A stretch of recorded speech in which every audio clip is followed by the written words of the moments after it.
Muy buenas tardes para todos. Nos encontramos en sesión de formación con el grupo AXO 41.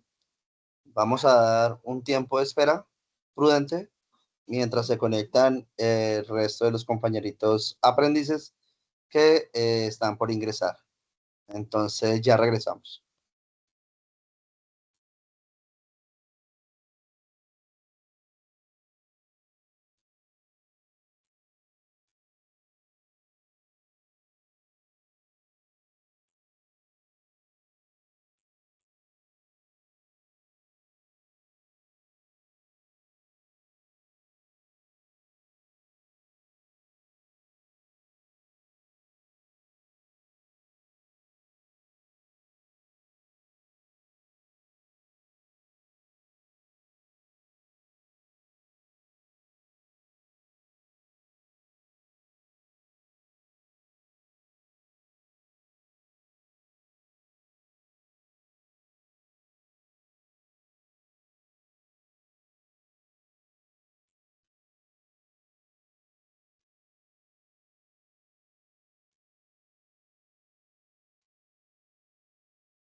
Bueno, muy buenas noches para todos. Vamos a dar inicio a la sesión de formación de hoy. Me va a permitir compartir pantalla. Por favor, me confirman que puedan ver la misma y que me escuchen con normalidad.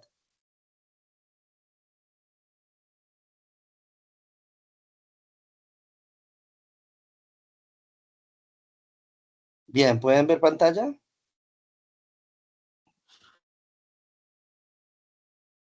Sí, profesor. Bueno, ya nos encontramos aquí en la última de las evidencias. Estaba revisando ahorita. Ya estas evidencias las tenemos para el próximo trimestre. Entonces, hoy vemos la última de las evidencias que tendríamos. Ya vimos estos materiales de los diagramas anteriormente enunciados, casos de uso, metodologías de desarrollo, eh, elaboración de historias de usuario, diagrama de actividades. Y vamos a entrar en eh, modelos de dominio. Sí, dentro de hay una clase bastante interesante para hoy, que es, pues todas son interesantes, ¿no? Tienen bastante contenido importante, pero vamos a centrarnos en diagramas de clase. Sí, hace parte de la misma guía que veníamos manejando de gestión de requisitos, ¿sí? Aquí la vemos, de gestión de requisitos, diagramas de clase, que es esta parte, que es que es una temática importante, bastante, a veces bastante compleja, pero bueno. Dos, tenemos con la guía de aprendizaje, la cual aborda esta evidencia que corresponde a la GA2, actividad de aprendizaje 2. Miremos por aquí, actividad de aprendizaje 2. Y si no estoy mal, aquí nos confirma que es gestión de requisitos y evidencia 1, ¿sí? Evidencia 1, que es esta parte, ¿sí? Gestión de requisitos. ¿Qué nos dice la evidencia? Dice, la evidencia se centra en la elaboración de un diagrama de clase, ¿sí? Del proyecto, identificando cómo las categorías que intervienen se relacionan. Entonces, ya hay una palabra clave, categorías. Teniendo en cuenta su cardinalidad, dependencia y herencia, llevando esto a la organización de objetos por medio de segmentación de componentes en paquetes claramente identificables. Aspecto a tener en cuenta. Se debe seguir las características e instrucciones para la elaboración de un diagrama de dominio del proyecto. El modelo conceptual resultante debe guardar las proporciones necesarias de modo que se vea ordenado y de fácil su lectura. Para completar el modelo del dominio se puede representar por medio de otra vista que corresponde al diagrama de paquetes del proyecto. Tener en cuenta los requisitos de software. Identificar el tipo de diagrama apropiado para modelar el dominio. Diagramar con UML los artefactos del sistema. Diagrama de clases y de paquetes. Manejar la herramienta de software para apoyar la elaboración de diagramas. Elaborar documento plantilla de casos de uso con base en estándares de la documentación. Lineamientos de entrega, documento de dominio del proyecto, PDF, sesión libre. Y en este acápite se subiría la evidencia. Bien, entonces vamos a hablar de los diagramas de clase, que sería el tema pues, necesario para evacuar la actividad. Es un tema bien importante. Dice, un diagrama de clase es un tipo de diagrama estático que describe la estructura de un sistema mostrando sus clases, atributos y las relaciones entre ellas. Se utiliza durante el proceso de análisis y diseño de sistemas para crear un diseño conceptual de la información que se manejará y los componentes que se encargarán de su funcionamiento y la interacción con ellos. Entonces, nos dice en qué etapa del desarrollo la usamos, en análisis y diseño. Nos dice para qué se crea, ¿sí? ¿Se crea para qué? Para poder manejar componentes, funcionamientos e interacciones. Entonces, componentes, requerimientos funcionales e interacciones. Entonces, ¿de qué se trata eso? Si ustedes recuerdan, dentro de los casos de uso, ustedes definen unas acciones. Entonces la clase debe incorporar las acciones. Es donde se describe la acción que se va a ejecutar. ¿Quién la va a ejecutar? O sea, ¿quién es el dueño de ese proceso de ejecución? Dice, en un diagrama de clase se pueden distinguir principalmente dos elementos de la clase. Dos, las clases y sus relaciones. Relaciones hace referencia a con quién se comunica. Objetivo de un diagrama de clase es representar las clases que conforman el modelo de un sistema determinado. El modelo es es ese diseño, es ese, digamos, ese mapa, digamos, ese plano donde puedes mostrar la relación entre diferentes componentes del sistema. Por ejemplo, si yo hablo de que yo tengo un componente que es dentro de los proyectos que he visto, por ejemplo, un componente es el usuario, un componente es el, por ejemplo, el docente que es editor, y cada uno de estos tiene unas características y unas acciones y se comunican entre sí, ya sea usuario con instructor o con docente o ambos con el sistema. Hablemos de la aplicación como otra entidad. Y a su vez tienen una relación entre ellos.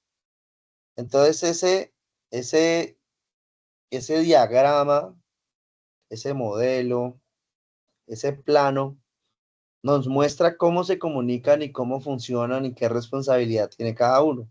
De esa manera tenemos un mapeo, digámoslo así, general del sistema. Podemos verlo de manera, digamos, estática,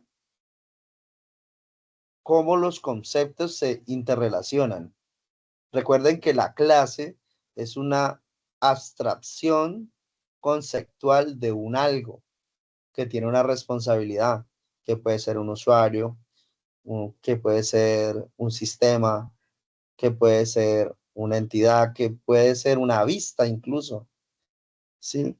Porque yo puedo representar a través de una clase un objeto y ese objeto puede estar encargado de mostrarme una vista específica. Entonces yo para no hacerla siempre, pues lo que hago es crear un objeto y simplemente lo llamo. Y él me muestra el formulario, por ejemplo, de registro o el formulario de factura y así seguidamente. Bien, entonces tenemos claro cuál es el objetivo de diagrama. Los diagramas de clase se pueden utilizarse desde tres perspectivas diferentes. Y acá nos especifican las tres. Conceptual. El diagrama de clase representa los conceptos dentro del dominio del problema de estudio. Entonces, el sistema en sí que resuelve una necesidad o que presta una función específica para resolver una problemática, se convierte en el objeto de estudio, ¿sí? Entonces el sistema, ese modelo conceptual, lo que hace es hablarnos de cómo lo resuelve. Especificación. El diagrama de clase muestra las interfaces de las clases sin detallar su implementación. Es decir, nos dice que Juan se comunica con Pedro, pero no nos dice cómo se comunica. Nos dice con quién, pero no nos dice cómo. Las clases se asemejan a tipos de datos, representando una interfaz con múltiples implementaciones posibles. Implementación. Esta vista muestra las clases tal y como se manifiestan en el entorno implementado. Los elementos que componen un diagrama de clase son la clase, que la clase es la representación del objeto, es la unidad básica que encapsula la información para definir un objeto, siendo un objeto una instancia de una clase. ¿Qué quiere decir una instancia de una clase? Quiere decir que es como un clon. Cuando yo hablo de una instancia, estoy diciendo que estoy generando una copia de él. ¿Por qué hago una copia de él? Porque la programación orientada a objetos, cuando la vimos, se acuerdan que veíamos de que fue el momento cuando UML tomó otro rumbo, que cada quien hacía las cosas por su cuenta y de repente implementaron una estandarización y nace UML y posterior a esto, la siguiente actualización que tuvo importante fue la adaptación a objetos o programación orientada a objetos. ¿Por qué? Porque en ese momento un objeto puede tener múltiples características. Entonces yo creo la clase, por ejemplo, animal. La clase animal, de la clase animal, yo puedo clonar la clase animal y adaptar esa clase, ese modelo, ¿sí? Para que sea un animal específico, como un perro, como un león, como un gato. Sigue siendo un animal y lo único que voy a modificar son características muy pequeñas. ¿Por qué? Porque hay características genéricas. Son las características genéricas, por ejemplo, que todo animal tiene una raza. Las razas serán un dato que será el mismo para todas. Es decir, raza. El campo raza será el mismo. Entonces hay ciertos atributos que yo no necesito crearlos siempre, sino que los reutilizo. La función de la clase como tal y su en práctica es que sea reutilizable, que sea replicable. Entonces yo generar una instancia de un objeto es eso, la replicación de él en sí. Mediante la clase es posible modelar entidades de dominio de estudio, como una casa, como un auto, como una cuenta corriente.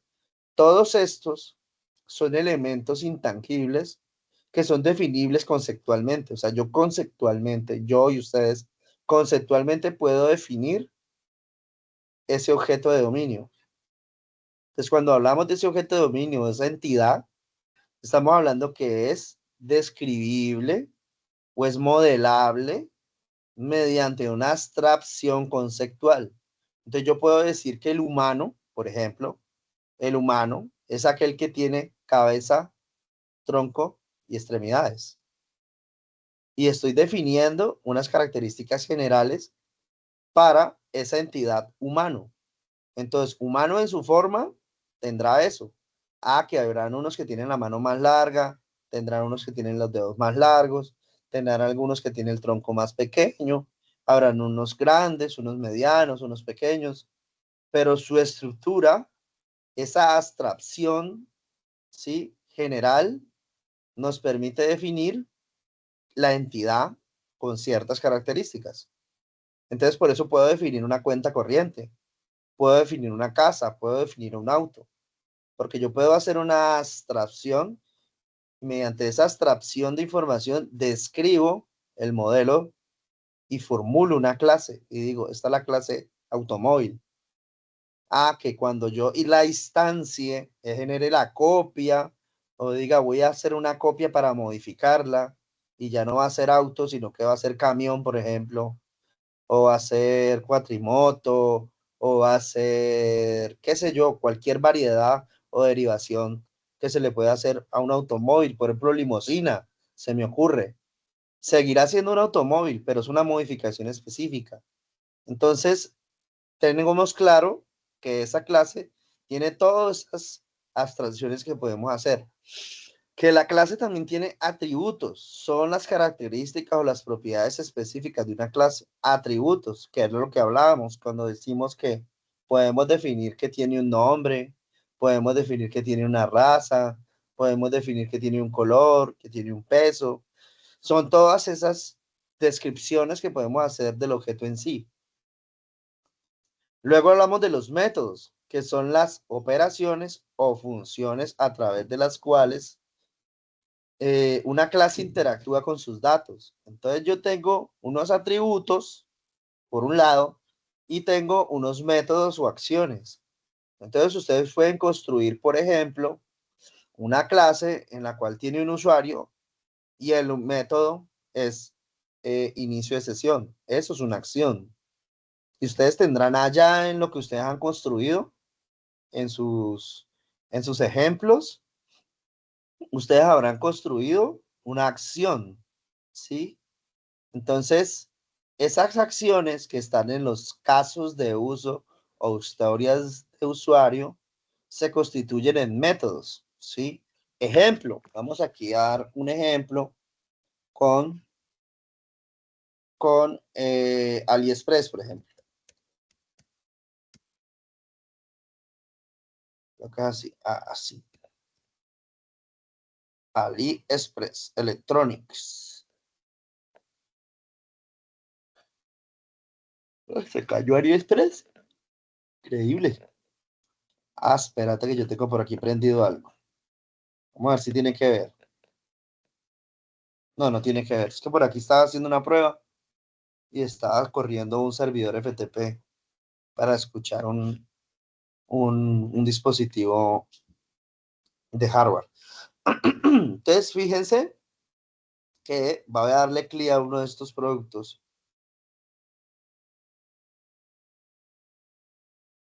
Esta página está rara. Esta página no parece AliExpress.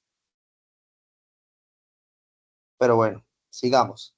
Entonces yo vengo aquí, por ejemplo, y le doy clic aquí y él me despliega esto, ¿sí? Y fíjense, ¿dónde tengo acciones? Donde yo reacciono. Bueno, yo no, donde reacciona el sistema. Entendido el sitio web AliExpress como sistema. Yo vengo aquí y doy clic y él reacciona. Esto es una acción. ¿Por qué es una acción? Porque al dar clic me está mostrando una información. Si yo doy clic aquí, añadir mi selección, fíjense, genera otra acción, se comunica con otra clase que tiene otra acción. ¿Cuál? La de iniciar sesión. Me dice que tengo como prerequisito para poder comprar, necesito iniciar sesión. Entonces ustedes allá en sus casos de uso o en sus historias de usuario, ustedes podrían estar diciendo algo como así. El usuario podrá realizar la selección de un producto. Este le mostrará una descripción detallada y le permitirá añadir a carrito de compras. Precondición para poder añadir al carrito de compras requiere, ay, se casi me cae el compo, requiere estar iniciada sesión. Entonces, fíjense cómo la historia de usuario o el caso de uso se transforma en acciones que están dentro de una clase. Claramente están dentro de una clase. Pues, ¿de qué clase corresponde el inicio de sesión? Pues del usuario. El usuario es el que inicia sesión, por lo tanto tendremos una clase de usuario y tendrá métodos, por ejemplo, registro de usuario, por ejemplo, inicio de sesión, ¿sí? Entonces ahí les estoy dando ejemplos de cómo funcionaría en la práctica. Esos son los métodos, ¿sí? Bien.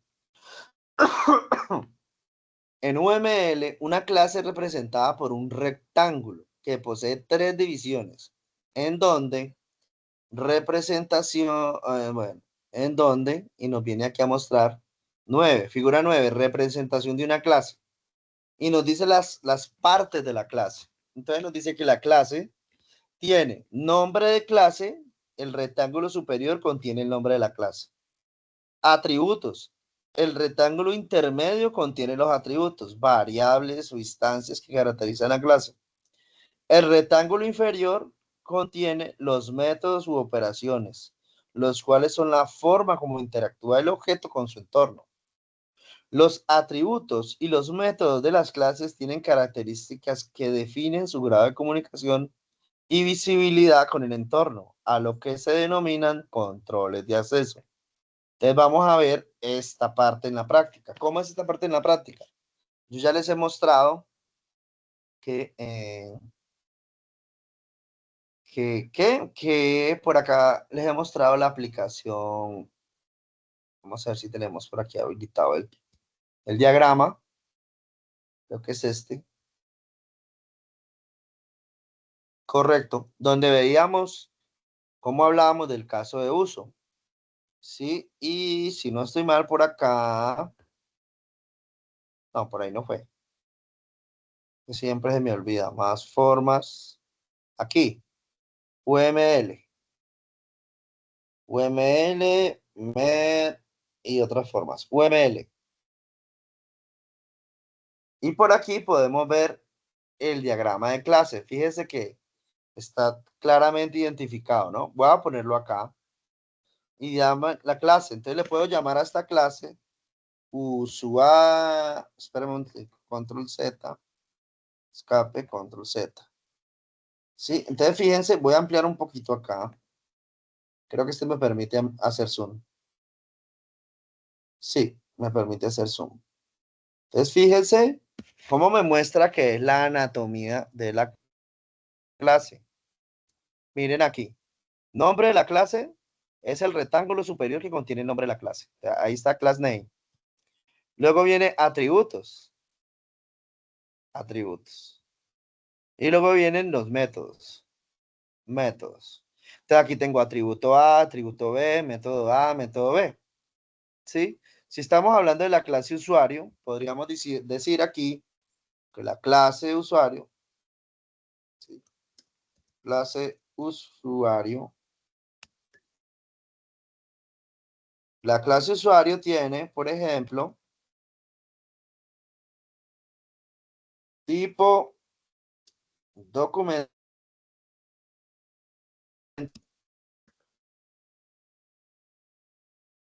¿Sí? Tiene número, documento,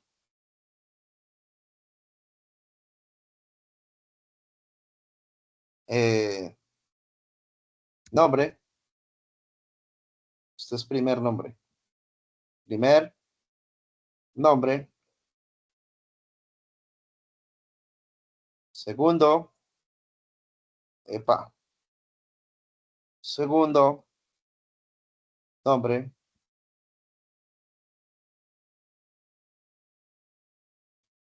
Primer apellido.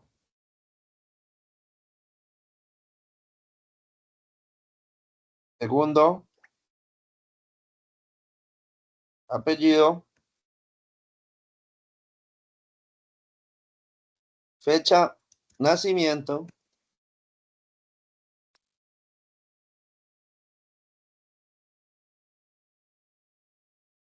etc. Etcétera. O dejemos punticos aquí suspensivos. Como para decir que son más elementos los que puedo tener allí. Permítame, yo muevo este objeto y ampliamos este. Y reduzcamos este un poquito. Bueno, entonces vemos que tenemos una serie de elementos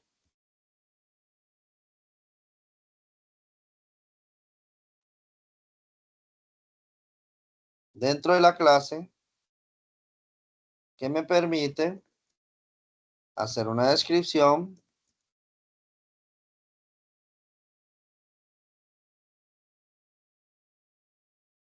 Sí, una descripción sobre el objeto. En este caso, hablando de objeto, como la clase usuario. ¿Y qué métodos puede tener? Métodos. Puede tener el método crear usuario.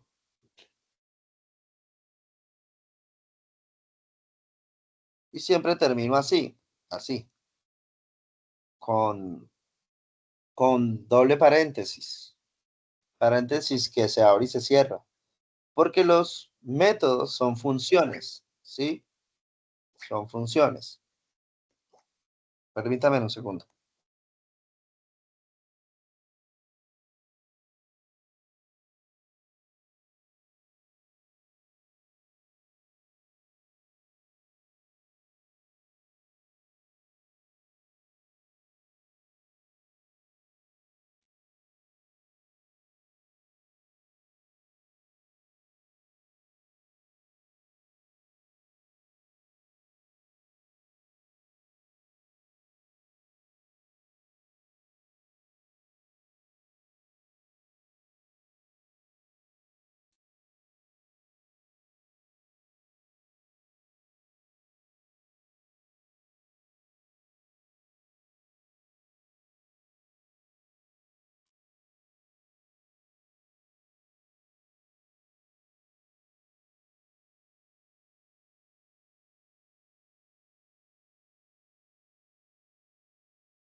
Bien, entonces estábamos por acá.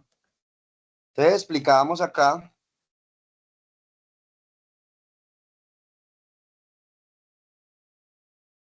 Explicábamos entonces el concepto de la clase, ¿sí? El usuario, y hablábamos el método crear usuario, por ejemplo. Pero también podemos tener el método, después de crear un usuario, podemos también podemos necesitar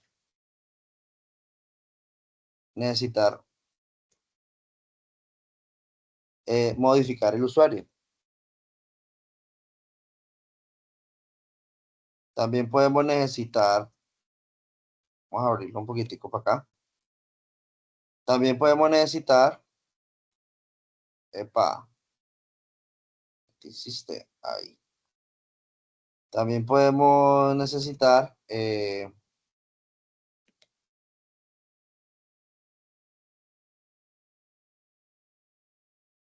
el método eliminar, por ejemplo, o buscar, porque muchas veces necesitamos también buscar, buscar usuario. También podemos necesitar eliminarlo.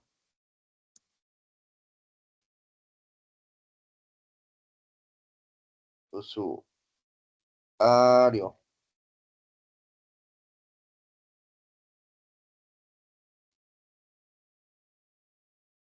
Tenemos los cuatro. A estos cuatro se les conoce como CRUD. CRUD. Crear, por sus siglas en inglés, Create, Read, Update, Delete. CRUD.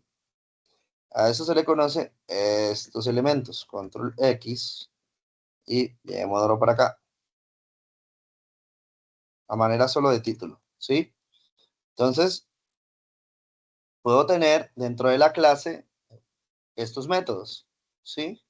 Métodos que son inherentes al usuario. ¿Qué va a hacer? Que cada vez que yo invoque o instancie un método del usuario, pues básicamente él va a hacer algo. Ese algo está aquí adentro, ¿sí? Entonces, esto en la práctica se convierte en una función dentro del código, ¿sí? Dentro del código. Miremosla acá.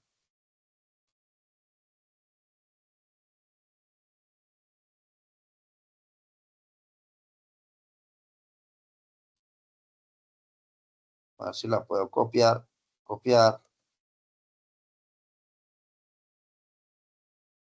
Si me deja pegarla por aquí. Vamos a ver. No, no me deja pegarla. Para que me generar el código rápidamente.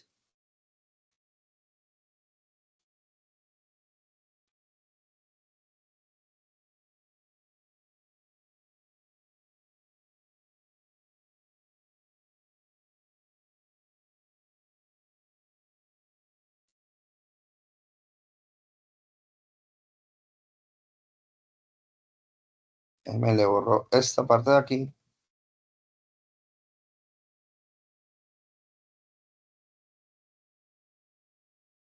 Listo.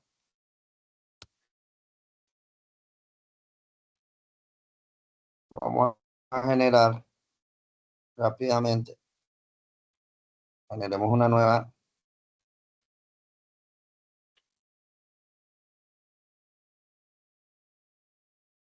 Genera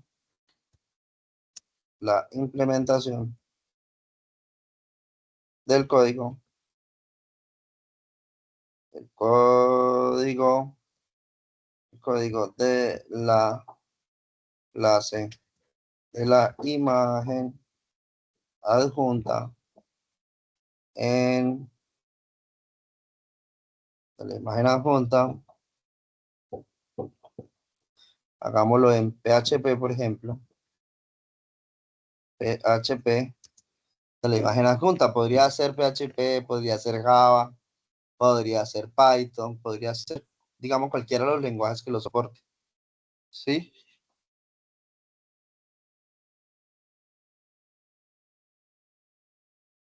Y aquí nos hace una descripción, nos dice que tiene, identifica los atributos que están aquí, ¿sí? Identifica los métodos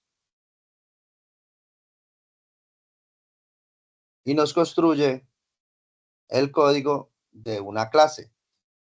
¿Sí? De esta clase que estamos hablando aquí, aquí está de forma conceptual y acá ya estaría de forma gráfica el modelo en UML, ¿sí? Donde se crea la clase usuario y acá estaría la implementación en código. Miren la diferencia, ya les explico.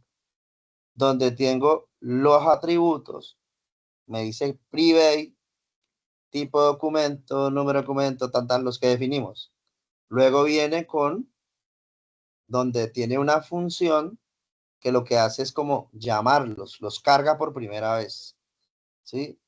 Y luego viene con cada una de las funciones, fíjense, vean. Función crear usuario. Si ven el doble paréntesis, luego viene public función modificar usuario y le pasa los datos. Luego viene función buscar usuario. Luego viene función eliminar usuario. Y por último, implementa la obtención de la información y la actualización de la información, ¿sí? Que se conoce como getter o setters, ¿sí? Y esto es una implementación de una clase. Todo eso que ustedes vieron, que ven aquí, en esta implementación, digamos, de PHP, ¿sí? Sería lo que usted está diciendo aquí. Por eso él habla en el texto, por aquí creo que lo dijimos, unidad básica sobre la información definiendo un objeto de una instancia mediante la clase posible modelar, no, por acá, diagrama, la vista muestra la tarea de cómo se manifiesta el diagrama muestra el sistema sin detallar, bien. ¿Sí se fijan? Aquí les estoy haciendo claridad sobre esto. El diagrama de clase muestra las interfaces de la clase sin detallar su implementación. ¿Por qué? Porque la implementación es esta. Ya es todo esto. Nosotros definimos y esto que está generado con IA es válido. Usted puede incluso definir la clase así como está aquí y esta clase está correctamente definida, así de simple y así de sencilla. Pues obviamente hay otros campos que son necesarios, ¿no? Valga la aclaración. Yo aquí tengo que vincular también, pues, género, por ejemplo, EPS, que otros datos importantes, sexo, ya vinculamos la fecha de nacimiento. Bueno, los datos inherentes, correo electrónico, número telefónico, datos genéricos que son aplicables a un usuario y los métodos, ¿sí? Y aquí ya tengo definido el modelo de la clase, pero para implementarla, incluso yo puedo usar la IA porque la implementación es exactamente la misma, eh, para pasar una clase de aquí a acá es exactamente la misma. Entonces, digamos que básicamente lo que va a cambiar es la descripción de campos, pero la estructura siempre va a ser la misma. Como instructor, sí, siempre vas a tener en una implementación la definición de la clase, vas a tener la definición de atributos, la definición de un método constructor, que lo que hace es inicializar variables, y luego métodos, que son todos los métodos que hemos nombrado aquí, todos estos, los crea aquí y siempre lo vas a encontrar así, ¿sí? Siempre. Dice, nota, esta implementación es orientada a objetos básicos. Los métodos como crear usuario, modificar usuario, etcétera, están simulados en un entorno real e interactúan con una base de datos, lógicamente. Es decir, que cada vez que nosotros usamos un método tal como, ¿cómo se me hizo? Acá, cuando yo uso un método como este, buscar usuario, realmente lo que está haciendo es, dentro de él, conectarse a la base de datos, enviarle una sentencia en SQL, esa le devuelve una información y te la muestra. Sí, entonces en ese sentido es correcto la descripción que nos hace Kimi de la implementación.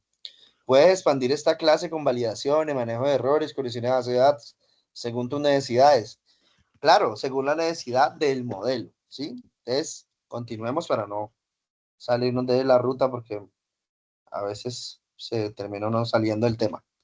Bien, entonces íbamos acá ya a entrar a controles de acceso. Entonces ya les queda claro cómo llevo esto a lo otro, ¿sí? Cómo llevo un modelo conceptual a un modelo de diagrama en UML y eso cómo lo llevo a código, ¿sí? Eso se traduce en código. Bien, controles de acceso. El control de acceso, también conocido como visibilidad, determina la accesibilidad de atributos o métodos de una clase. Ah, perfecto. Menos mal tiré este código de una vez. Bueno, no tiré como tal, pero lo generó Kimi. Aquí, fíjense. Aquí hablamos de los atributos. Entonces dice, control de acceso, también conocido como visibilidad. Determina la accesibilidad. Esta. Porque es que imagínense, la importancia de este punto es importantísimo. La accesibilidad es clave. Ustedes imaginen que su tarjeta de crédito, la clave fuera visible para cualquiera. No tiene sentido, ¿sí o no? Que la clave de la tarjeta de débito o crédito sea visible para exteriores. No, ¿por qué? Porque es inherente y exclusivamente de uso del banco y del usuario. Es una relación muy íntima que no puede ser pública para los demás. Entonces, ahí, en este caso, esta clase usuario determina que no son visibles los atributos tipo documento, número de documento. ¿Por qué? Porque los declara privados. ¿Sí? Y yo puedo declarar privado tanto variables como funciones. Vamos para allá. Dice, los atributos y métodos pueden ser privados, protegidos o públicos. Tres clases, privados, protegidos o públicos. Cada uno de estos niveles de acceso representa con símbolos específicos a continuación. Tenemos público. A ver, voy a hacer algo más para acá. No. Público. Se define un atributo o método como público cuando debe de ser visible o accesible por todas las clases. ¿Qué quiere decir eso en la práctica, chicos y chicas? Que esta clase usuario, esta clase no está mostrando esta información a otras clases. Y que él podría ver, esta clase usuario podría ver o podría accesar a otras clases que tenga estos atributos como públicos. Si los atributos están como públicos, entonces esta clase de usuario podría accesarlos. Bien. Clases, símbolo, rayita, mira. Entonces, cuando es público, rayita. Privado, se define como un atributo o método como privado cuando su visibilidad o acceso se restringe exclusivamente en la clase que se declara símbolo más. Entonces, si yo le antepongo el símbolo más, le estoy declarando como privada. Si le antepongo el símbolo menos o rayita, le estoy diciendo que es pública. Protegido. Se define un atributo o método como protegido cuando se deja que sea accesible solamente desde la clase que lo define y desde aquellas clases que heredan de ella, ¿sí? Entonces esta clase es mucho más, digamos, es restrictiva y solamente lo permite en la herencia. Sigamos. Por ejemplo, se puede representar una clase denominada producto que contiene tres atributos: código de tipo entero, nombre de tipo string y precio de tipo double. Además, incluye dos métodos: obtener precio, calcular total. Y, en esta representación todos los atributos de la clase son privados, lo cual indica con el símbolo menos, y los métodos públicos son identificados con el símbolo más. Entonces, producto, entonces código, nombre y precio, entero, string y double, y todos están con rayita, por lo tanto, son privados. Y acá, obtener precio, está con el símbolo más, aquí está con el símbolo rayita, por lo tanto, es privado. y y el más, que son públicos. Entonces tenemos privados y tenemos públicos. Privados y públicos. Seguimos. Relación entre clases. Miremos a ver si hay algún otro contenido acá. No. Relación entre clases. La relación entre clases diferentes indica cómo interactúan los objetos pertenecientes a las clases. Existen distintos tipos de relaciones. Es una relación de asociación,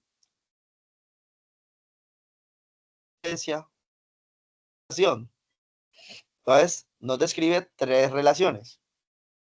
Como lo indica la palabra relaciones, tal cual es. Básicamente lo que hace es determinar, digamos, el nivel de alcance de la relación o la descripción de la relación. Digamos, como en la práctica de manera social, el humano se relaciona con otros. Aquí hay un símil en cuanto al alcance de esas relaciones, ¿sí? Entonces, la asociación, punto 5.1, la relación de asociación se refiere a las conexiones entre clases. Este tipo de relación se representa gráficamente mediante la línea que conecta dos clases y presenta las siguientes características. Dice, nombre de la asociación. Es necesario asignar un nombre de asociación que es obligatorio para establecer el contexto de la relación. Rol. Cada clase tiene un rol asociado que describe su función y asociación. Los roles son opcionales y no se necesitan si el nombre de la clase describe claramente su papel en la relación. Navegabilidad. Define si la relación es unidireccional o bidireccional. Es decir, si va en un solo sentido o viceversa, va y viene. Se representa gráficamente con flechas que indican la dirección de la asociación. Multiplicidad. Indica el número de instancias de una clase que se pueden asociarse con una instancia específica de otra clase en la relación, o sea, le pone un límite. Ejemplo de asociación, entonces tenemos la clase A y la clase B, ¿y qué tipo de asociación tiene? Entonces, unidireccional, unidireccional, unidireccional, ¿sí? Y estás determinando con quién se asocia. En el ejemplo anterior se puede identificar tres diferentes ejemplos de asociación entre la clase A, B. En todos los ejemplos de la clase A, el rol A en el contexto de asociación, mientras que el B asume el rol en B en el contexto de la relación. Adicionalmente, se identificó que los dos primeros ejemplos presentan navegabilidad unidireccional, lo que indica que la relación se establece en una sola dirección. El primer caso de asociación vincula con clase B como origen de la clase A y como destino. En el segundo caso de asociación vincula la clase A como origen con la clase B como destino. En el último ejemplo, el vínculo es bidireccional, es decir, funciona en ambos sentidos, desde la clase A hasta la clase B y viceversa. Miremos a ver el qué. El último ejemplo. El último ejemplo. No. Debería tener la flecha en ambos sentidos, en este caso. Creo que es un error allí de la guía, porque la flecha indica la dirección de la asociación. Entonces, si la asociación es bidireccional, tengo que tener la flecha en ambos sentidos. Dice, una relación de asociación debe contar como mínimo con tres elementos. Repito, una relación de asociación debe contar como mínimo con tres elementos. El nombre de la asociación, la navegabilidad y la multiplicidad, que son los datos anteriores que vimos. En cuanto a la multiplicidad, esta indica el número de instancias de la clase que participan en la relación. Entonces, si son 3, 4, 5, o una o ninguna. Aunque este número puede variar, es como utilizar el valor de 1 o asterisco para denotar múltiples instancias. Entonces yo aquí digo que tengo una sola relación de asociación o tengo múltiples. Para facilitar la comprensión y la interpretación, es importante considerar la navegabilidad. La lectura se realiza tomando como referencia una instancia de la clase.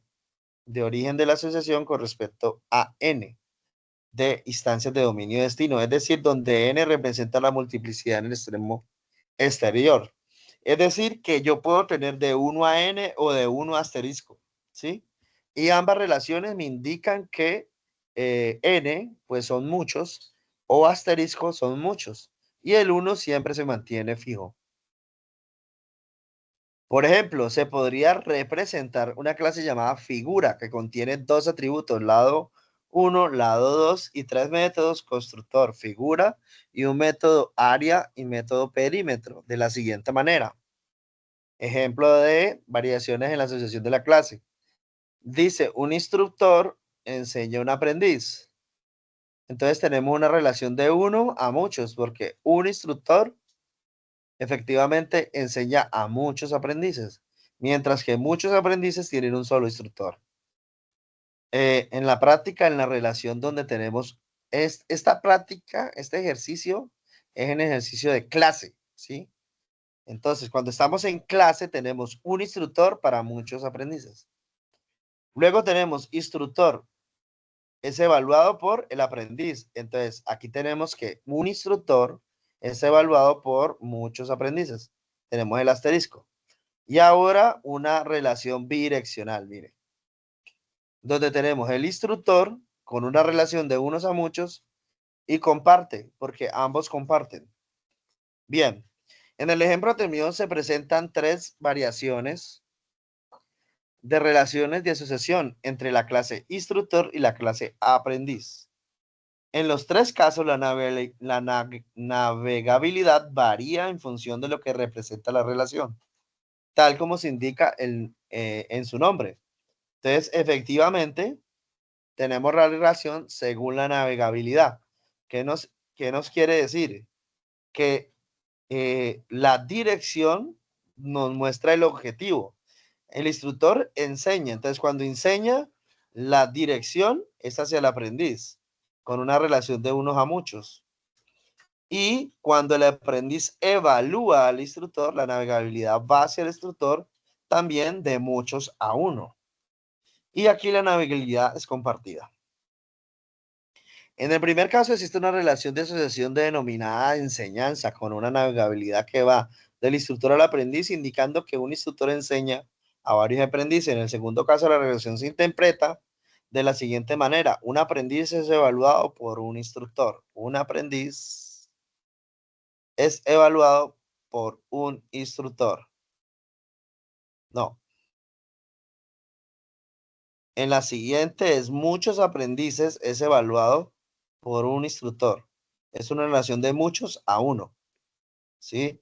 Segundo caso, la relación se interpreta de siguiente manera. Un aprendiz es evaluado por un instructor. Aquí no es uno, son muchos aprendices es evaluado por un instructor. Tercer caso, se representa de manera gráfica, se ilustra una relación bidireccional. Es decir, que se puede realizar lecturas desde cada extremo. En este ejemplo, el instructor comparte conocimientos con muchos aprendices y un aprendiz comparte experiencias con un instructor. Herencia.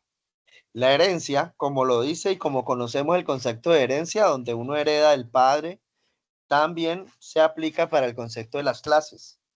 Decimos que la herencia es un objeto, perdón, la herencia es una de las relaciones más comunes en la práctica del paradigma orientado a objetos.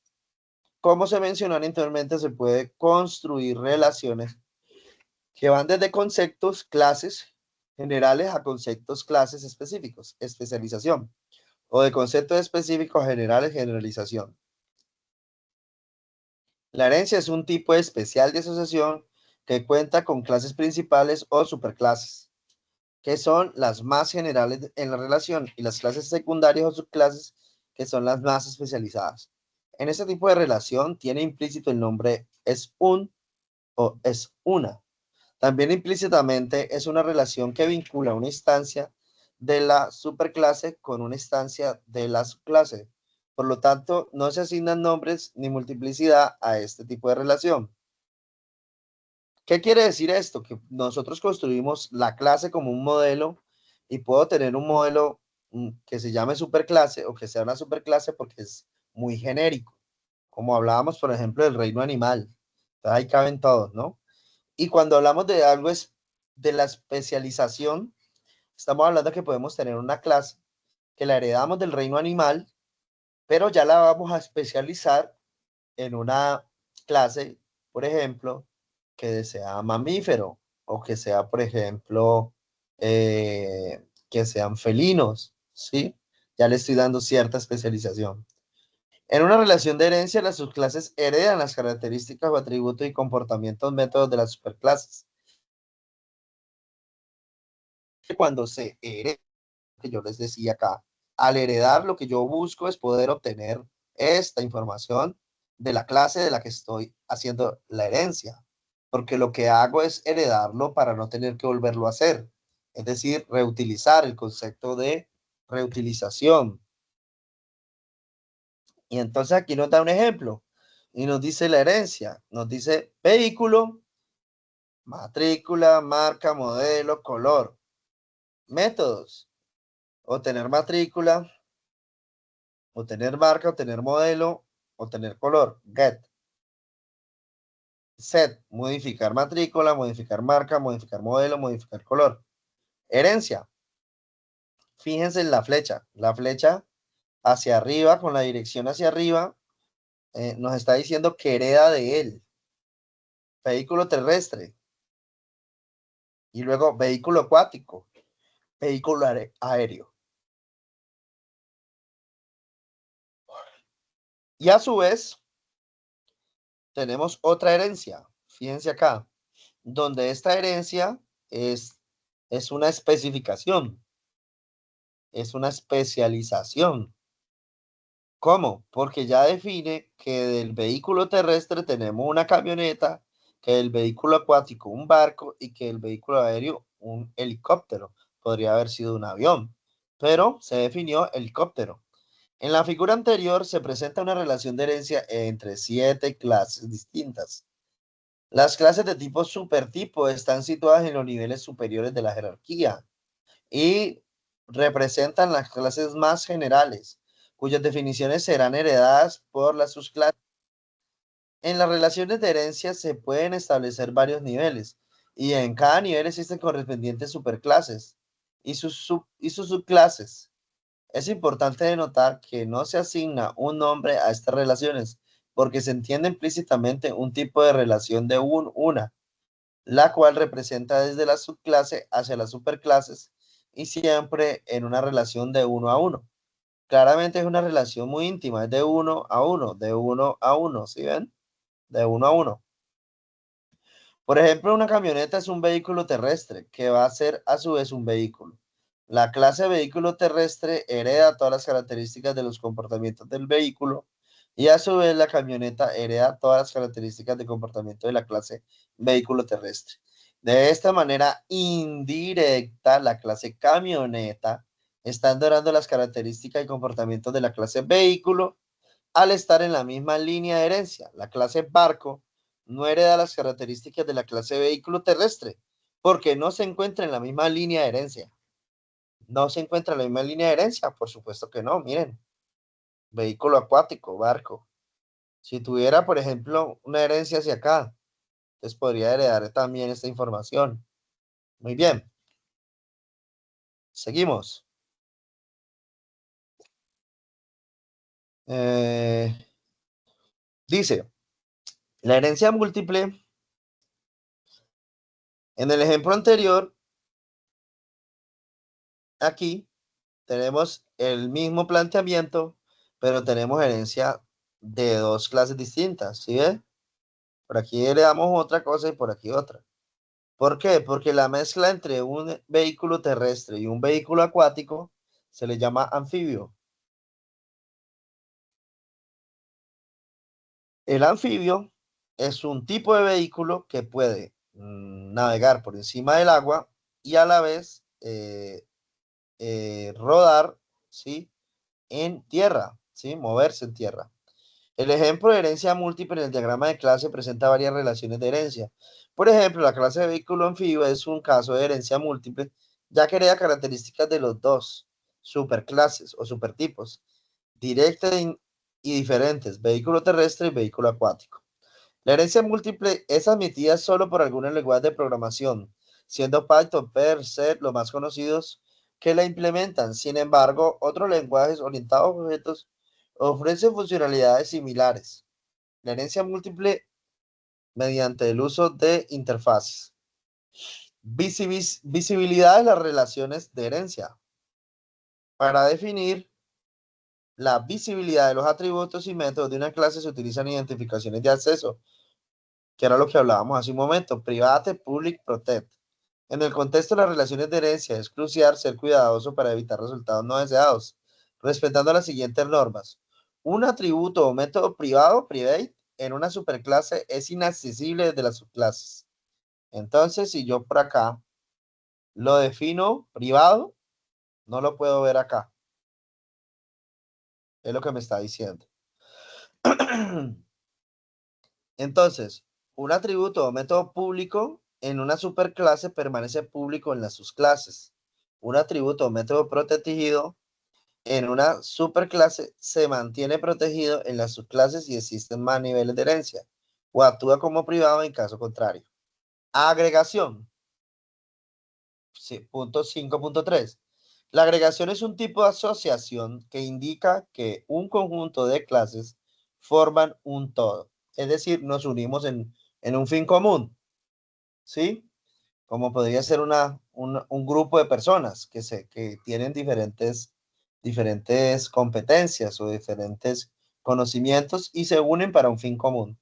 Por ejemplo, existen clases agregadas que simbolizan el todo y están compuestas por un conjunto de clases componentes. Esta relación se representa con una línea que conecta la clase agregada con las subclases componentes, teniendo un rombo en el lado de la clase agregada que representa la relación de agregación, aunque esta relación no tiene un nombre explícito, ya que se comprende la existencia de la clase agregada y componentes, es necesario establecer multiplicidad en los lados del componente. Entonces yo aquí tengo la clase o la superclase, tengo el rombo que me está diciendo que me estoy conectando con esta clase por el método de agregación, ¿sí? Un método de asociación que llama agregación y está heredando por agregación estos métodos. Solo llega a uno, pero son múltiples. En la figura se presenta un ejemplo de relación de agregación. Como se puede apreciar, la clase computador de escritorio está compuesta por un monitor, torre, teclado, ratón, dos parlantes. Además, la torre consta de varios discos duros, memoria, procesador y una tarjeta de video. Los componentes de este diagrama pueden ser parte de otras clases. Asimismo, una instancia de cualquier componente puede ser sustituida con facilidad, lo cual sugiere que la asociación con la clase agregada no es muy fuerte. Característica distintiva de una agregación. Composición. La composición en el punto 5.4 es un tipo particular de relación de agregación, donde los componentes no pueden pertenecer a más de una relación de agregación. Es decir, son exclusivos de la composición establecida. Para distinguir una relación de composición de una agregación, el rombo representativo se rellena completamente de negro, como este. Ejemplo de relación de composición, persona y método. Y tenemos la relación de composición. En la figura anterior se identifica un ejemplo de composición. En el caso, lo que se representa es una relación mucho más fuerte que la agregación, ya que los elementos que la componen la clase agregada no pueden formar parte de otra clase. Bien. Bueno, muy bien. Aquí tenemos lo que tiene que ver con la clase. Entonces, pasamos a las herramientas case o herramientas, digamos, con las que se pueden elaborar este tipo de diagramas. Según Pressman, en el pasado la ingeniería de software es principalmente una actividad manual donde las herramientas se utilizaban solo en las etapas finales del proceso. Sin embargo, los ingenieros de software contemporáneos destacan la necesidad de una herramienta más sofisticada que las manuales para satisfacer las demandas de los informáticos actuales. Las herramientas CASE son un complemento de caja de herramientas de un ingeniero de software proporcionando la capacidad de automatizar tareas tradicionalmente que se ejecutaban de forma manual.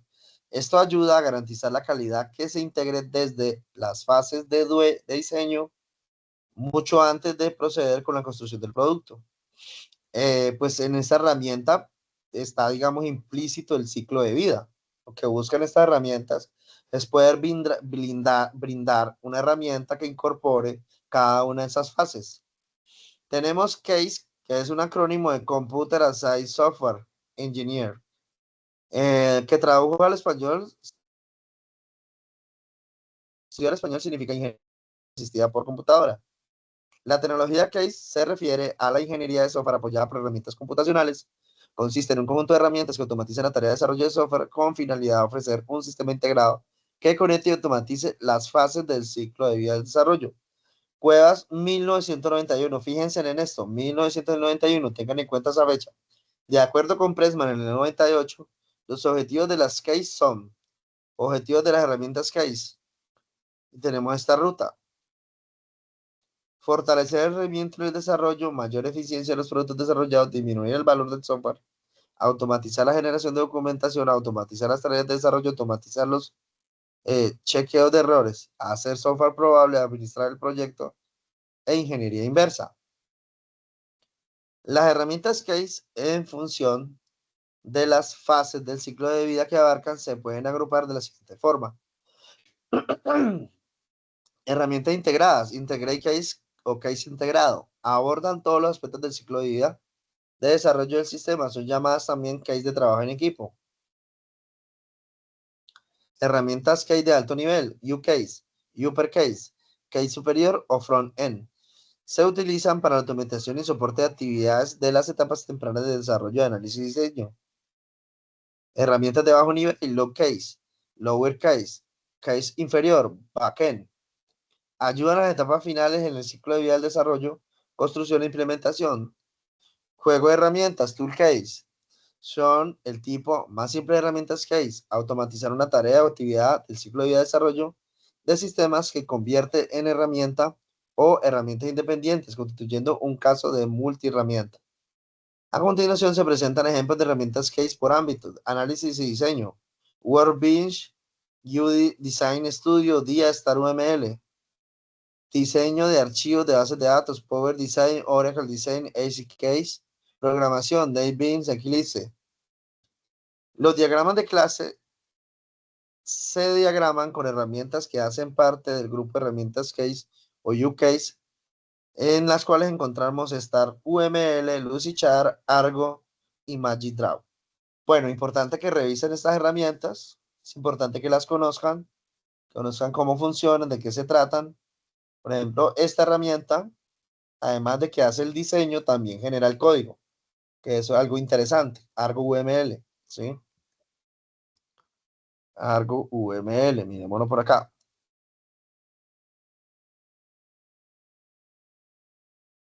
Argo UML. Esta es una herramienta open source, si mal no recuerdo. Argo UML. Miremos.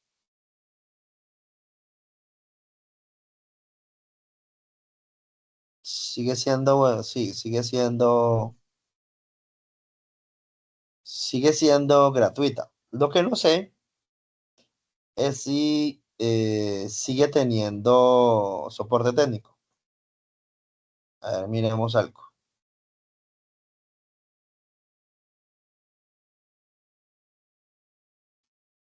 Ajá.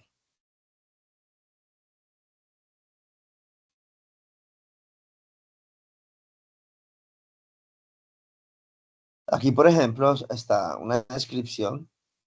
Aquí la herramienta puedes construir el caso de uso, los diferentes diagramas, digamos, es todo el proceso. Y por último, también te permite generar el código. Hasta que vi esta herramienta, estaba con generación de código con Java, con C. No recuerdo si ya estaba con, con Python, no lo recuerdo.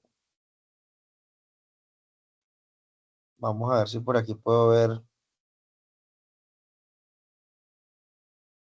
la fecha de en que...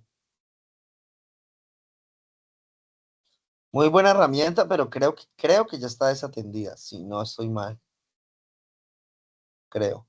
Pero muy buena herramienta. Genera código automático.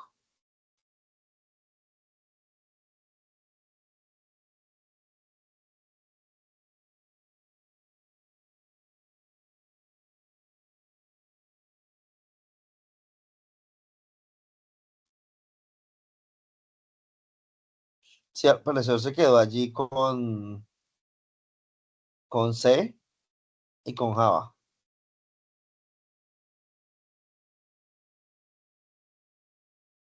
Bueno, bien.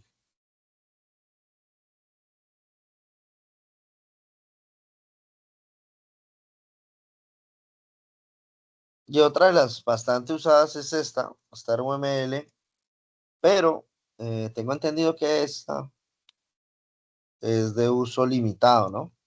La otra es completamente abierta, pero esta es de uso limitado, deja ciertos diagramas. Sé que también esta está actualizada, ¿sí? Y pues importante que lo revisen. Tiene cierta ciertos diagramas, están gratis, gratuitos, están como un 80% de los diagramas están gratuitos. Y otra parte pues ya son de costo, digamos ya para funciones más complejas. Pero para la etapa en la que ustedes se encuentran, es factible que puedan trabajar con esta herramienta, que puedan trabajar con esta UML, entre otras. Teniendo en cuenta que pues esta es una herramienta dedicada al área de desarrollo, ¿no? Teniendo en cuenta eso. Porque cuando yo les presento Kaku, es una herramienta que no tiene esa orientación. Tiene una orientación a la diagramación y a generación de información, pero no al nivel que tiene el nivel de detalle y especificidad de estas herramientas. Bueno, entonces con esto hemos terminado esta temática. Voy a abrir el espacio para escuchar si tienen alguna duda, pregunta o sugerencia al respecto de la misma y contestarla. Por favor, levantan la mano si tienen alguna inquietud o sugerencia y en ese orden vamos contestando, en el orden que levanten la mano.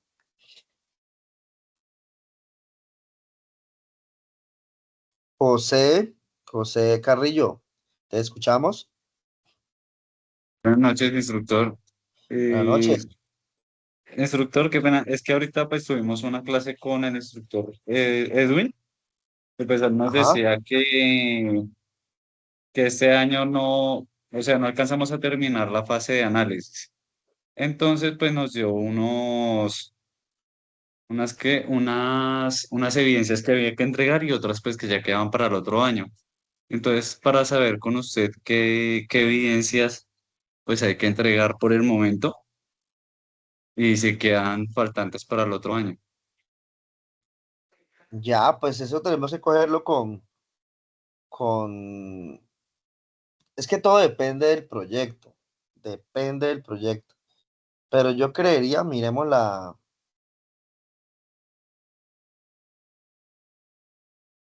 aquí. Ustedes tienen por entregar estas, por ejemplo, esta va. Infografía sobre metodología de desarrollo de software, pues realmente eso es supremamente sencillo. Documentación de identificación de la metodología del proyecto también. Elaboración de plantillas y casos de uso, va. Historia de usuario. Yo creería que hasta aquí podría ser mi primera diagnóstico y dejar diagrama de actividades y de clases para el próximo trimestre. De todas maneras, yo lo consulto con el ingeniero porque les queda para el siguiente periodo eh, las siguientes evidencias, pero digamos que de todas maneras deben de deben de trabajar en esto, porque digamos que está la parte más compleja, pensarse el sistema desde el punto de vista de los modelos, ¿sí? Entonces, arrancar con estas evidencias, evacuarlas para que no se les acumule, porque se van a vacaciones y difícilmente uno en vacaciones le hace al tema, y dejamos solo dos pendientes. Estas dos que son dos gruesas, dos actividades. Porque estas dos dependen de estas, de historia de usuario y de casos de uso. ¿Listo? ¿Es Sí, clear? señor. ¿Alguna otra pregunta? Para ser explícitos aquí, de nuevo repito, tenemos para entregar infografía, metodología, diagramas de caso de uso, historias de usuario. Esto en función de su proyecto, ¿no? Principalmente casos de uso, historias de usuario. Este tema de metodologías, pues hay muchas. Podrían hablar sobre las que hay y enfatizar sobre la que van a trabajar. Pero estas dos sí son netamente de su proyecto, encaminado a su proyecto, el que tengan o el que hayan escogido. ¿Listo? ¿Alguna otra duda o pregunta? Andrei, ¿tienes alguna duda?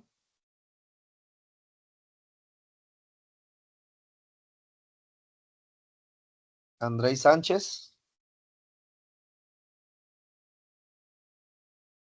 Santiago,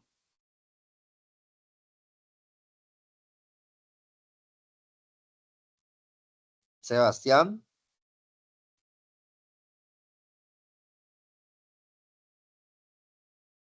Jenilyn. No, profe, ya está bien. Bueno, muy bien, entonces vamos a dar por terminada la sesión de formación de hoy. Recuerden, cualquier duda, pregunta, con muchísimo gusto les atiendo. No hay ningún problema, no duden en contactarme. Mientras yo tenga la posibilidad de dar respuesta, cuenten con ello. Les repito, dejo abierto el espacio para que lo realicen. Cuando uno está en el proceso de formación, siempre hay dudas, preguntas. Sé que hoy con inteligencia artificial, pues es mucho más fácil resolver, pero de todas maneras, si ustedes consideran pertinente la apreciación de su instructor técnico sobre el tema, con muchísimo gusto yo estoy presto para atender sus dudas, preguntas que tengan. Muchísimas gracias a todos por su asistencia y su disposición para atender la clase de su instructor técnico. Les deseo un resto de semana lleno de bendiciones y una feliz noche. Hasta luego. Buenas noches, gracias. Oh, gracias.